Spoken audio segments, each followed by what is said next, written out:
Assalamualaikum warahmatullahi wabarakatuh. Good morning students.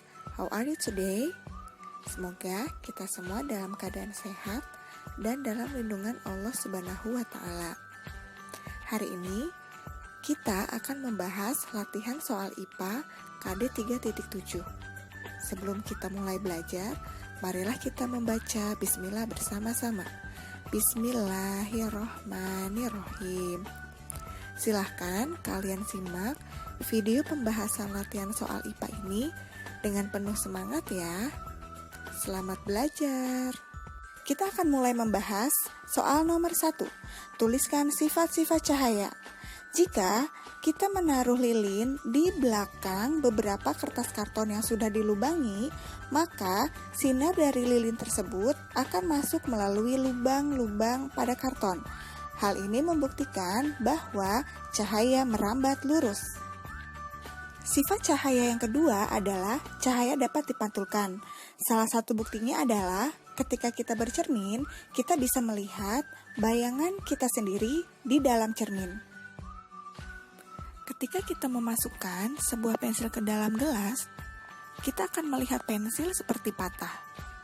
Nah, hal ini membuktikan bahwa cahaya dapat dibiaskan. Sifat cahaya berikutnya adalah cahaya dapat diuraikan.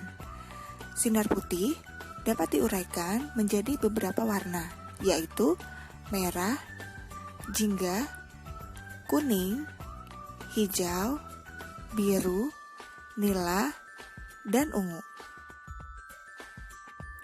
Ketika kita mengarahkan lampu senter ke gelas yang berisi air putih, maka cahaya senter akan menembus gelas tersebut. Nah, hal ini membuktikan bahwa cahaya menembus benda bening. Soal nomor 2. Gambar di samping menunjukkan percobaan untuk membuktikan salah satu sifat cahaya, yaitu cahaya merambat lurus. Salah satu bukti bahwa cahaya merambat lurus adalah ketika sinar matahari masuk melalui celah-celah jendela di rumah kita. Soal nomor 3. Ikan di akuarium yang terlihat lebih besar dari luar merupakan efek dari sifat cahaya, yaitu cahaya dapat dibiaskan. Soal nomor 4. Bercermin merupakan kegiatan yang memanfaatkan sifat cahaya, yaitu cahaya dapat dipantulkan. Jenis pemantulan cahaya dibagi menjadi 2, yaitu jika bidang pantulnya rata, maka disebut pemantulan teratur. Tetapi jika bidang pantulnya tidak rata, maka disebut juga pemantulan baur. Nomor 5. Warna putih dapat diuraikan menjadi beberapa warna, yaitu merah, jingga, kuning, hijau, biru, nila, dan ungu. Soal nomor 6. Salah satu peristiwa alam yang membuktikan bahwa cahaya dapat diuraikan adalah pelangi. Pelangi ini biasanya kita lihat setelah turun hujan. Soal nomor 7. Percobaan membuat cakram warna membuktikan salah satu sifat cahaya, yaitu cahaya dapat diuraikan. Berikutnya, jelaskan secara singkat proses terjadinya pelangi. Pelangi terjadi karena pembiasan cahaya. Cahaya matahari yang melewati tetesan hujan akan dibiaskan. Proses pembiasan ini yang memisahkan cahaya putih menjadi warna merah, jingga, kuning, hijau, biru, nila, dan ungu. Nomor 9. Cermin datar adalah cermin yang permukaan bidang pantulnya datar. Sepertinya cermin datar ini salah satu cermin yang paling sering ya kita gunakan dalam kehidupan sehari-hari. Sifat bayangan yang dibentuk oleh cermin datar adalah yang pertama, ukuran bayangan sama dengan ukuran benda. Kedua, jarak bayangan ke cermin sama dengan jarak benda ke cermin.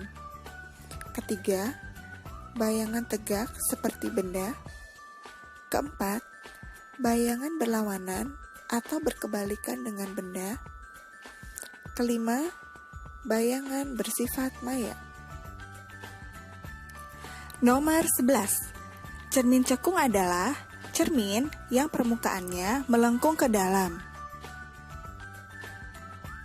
Soal nomor 12. Cermin cembung adalah cermin yang permukaannya melengkung keluar. Nomor 13.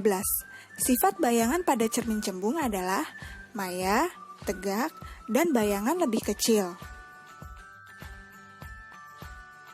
Soal nomor 14. Lengkapilah tabel sifat bayangan pada cermin cekung di bawah ini.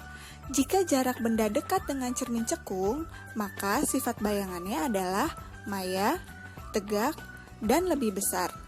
Tetapi, jika jarak benda jauh dari cermin cekung, maka sifat bayangannya adalah nyata, terbalik, dan lebih kecil.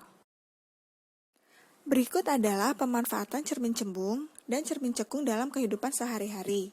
Kaca pengintai di supermarket menggunakan cermin cembung. Mikroskop menggunakan cermin cekung.